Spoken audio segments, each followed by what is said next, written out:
in order to get the singles that was a lot more even, what you need to do is really, really pre-draft. And I know that is it's kind of a dirty word in the spinning circles, because, you know, if you are really accomplished, you should be able to take a roving like this, and you should be able to draft it down and draft it evenly.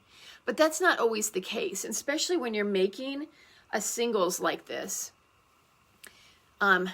You're doing it really fast. Like you are drafting it, you're letting the spin go on, and you're getting it on the bob, and you're doing it really, really quickly. So you run through, you don't have time, is what I'm saying. You don't really have time to do the drafting while you're spinning. So I pre-draft everything. So yeah, I have taken this width of roving and I pre-drafted it down to this. It just makes it easier for me. And it's kind of meditative in a way, because I will take this big roving, and this one is farm roving, so it's just one tube.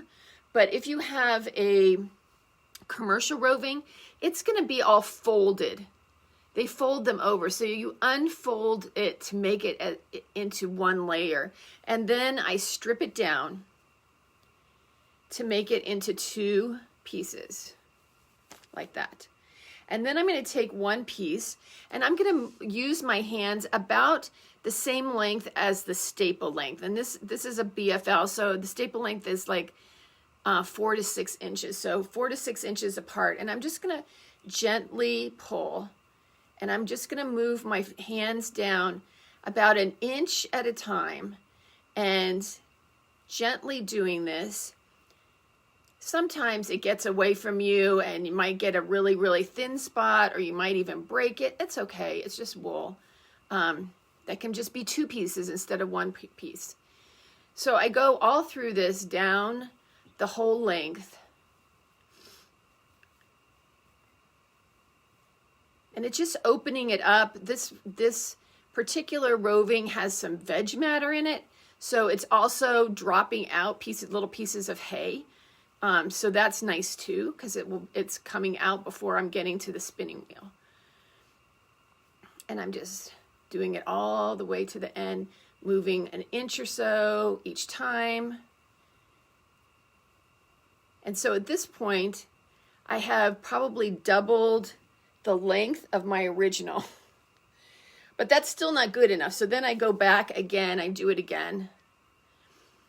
And as I'm doing it, especially for when I'm doing those singles, is I'm trying to make sure that the volume of fiber that's in there is about the same all the way down, trying to make it really, really even.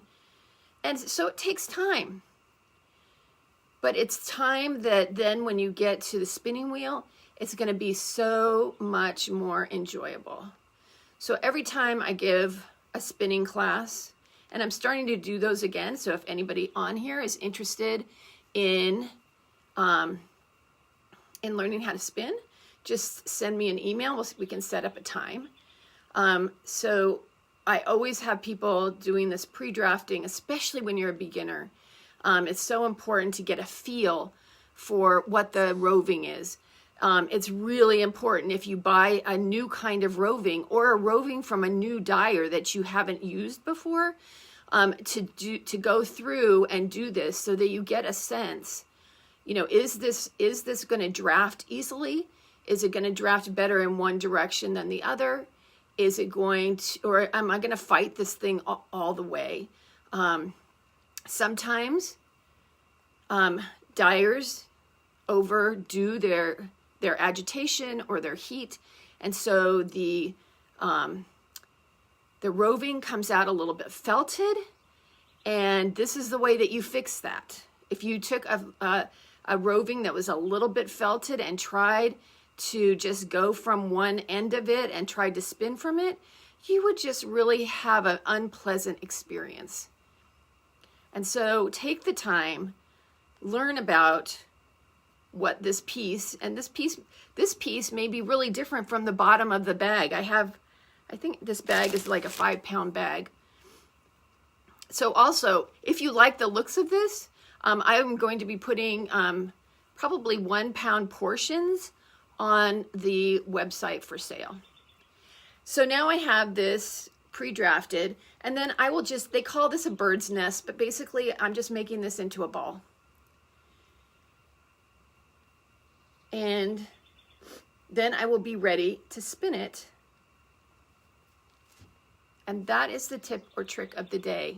Pre-draft your fibers, especially if you're going to be doing something like a single that's going to stay a single, or if it's a new dyer, or if it's a new kind of roving.